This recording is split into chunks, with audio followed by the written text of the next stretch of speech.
How's the royal family? I pray that everyone is doing well.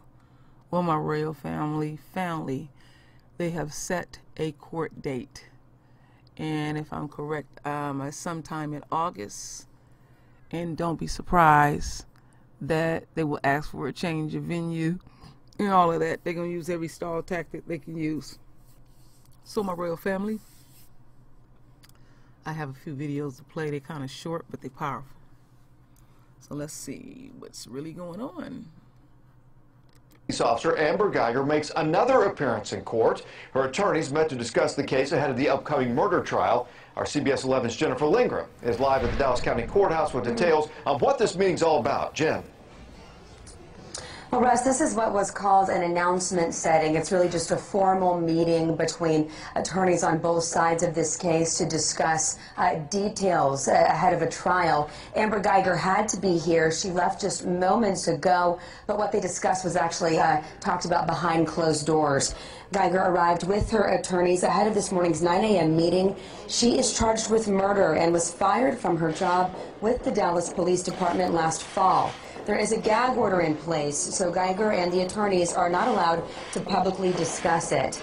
We have also learned, though, that prosecutors filed paperwork requesting Dallas police turn over Geiger's timesheets for the weeks she worked leading up to the shooting. Geiger worked overtime hours several of those days, including the night when she came home from work and walked into Botham Jean's apartment and shot him. She told investigators that she mistook that apartment for her own and thought Jean was an intruder. Here on behalf of the Jean family in St. Lucia was Botham's pastor from West Dallas Church of Christ today. He spoke with us about how the family is doing 6 months after Botham's death. It brings back a lot of emotions. I have feelings for the family. I was in St. Lucia just 2 weeks ago. We went out to visit the grave, and the family just collapsed with grief. So they're still struggling. Judge Tammy Kemp, who is presiding over this case, did indicate that this may be the last announcement setting type of hearing that we see before the trial. We've also learned that a trial date for Amber Geiger has now been set. It is scheduled for August 12th. All right. Yeah, you see that new makeover they got on her. She still looked jacked up, and she's still a murderer. It's the case that made national headlines. A man shot and killed in his apartment, the shooter, an off-duty Dallas police officer. Today, that now former officer appeared in court for a hearing that could give us new insight into the case. Good morning, everyone. I'm Teresa Woodard. Thanks so much for joining us at midday. Our Chris Sadeghi is at the courthouse and joins us live with an update on this case. Chris? Well, Teresa, a handful of Botham Jean supporters showed up in the courtroom, but there really wasn't a whole lot to see because most of what happened today happened behind closed doors. Amber Geiger was here in the building. We saw the former Dallas police officer walking into the courthouse this morning, but she did not appear before the judge in the courtroom. Instead, the judge briefly addressed the crowd to tell them this was just going to be an announcement setting, meaning it would mostly involve attorneys meeting privately to talk about the evidence discovery in the case. There was a subpoena for a Dallas Police Department lieutenant familiar with Geiger's time card during the period she walked into Botham Jean's apartment by accident and shot him. We suspect the interest in her time card could concern what role overtime or fatigue played in her actions, but again, there was no testimony about that in open court. This shooting happened after Geiger worked a 12-hour police shift. She has since been fired by DPD and indicted for murder. Teresa, back to you. Chris, thank you. See, they're gonna keep harping on that 12-hour shift, and the police station is literally walking distance from her house. These people are such a fucking joke. I'm telling you.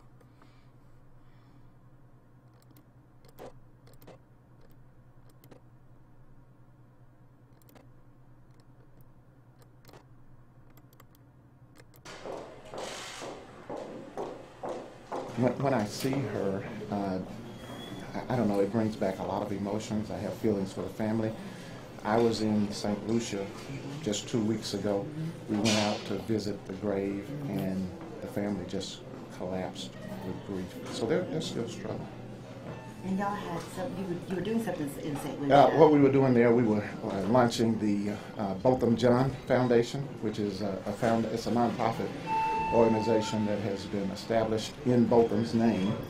And the purpose of it is to continue a lot of the causes that Botham started when he was alive, visiting the children's home, the orphanage there in St. Lucia, the boys' home, and also the senior citizens' home, and then to establish scholarships for Caribbean young people to go to school here in the U.S. So sad. So sad. But, you know, I have to keep the royal family abreast of what is going on with the Botham Jeans case.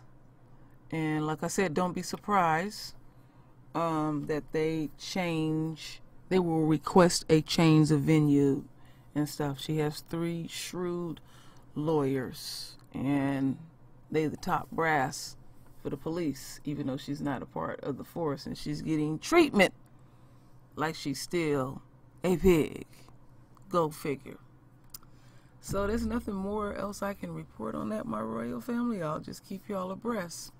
So my royal family, render your voice with your beautiful divine words. And as always, my royal family, I thank you for your love. I thank you for your support. And with that said, Ashe.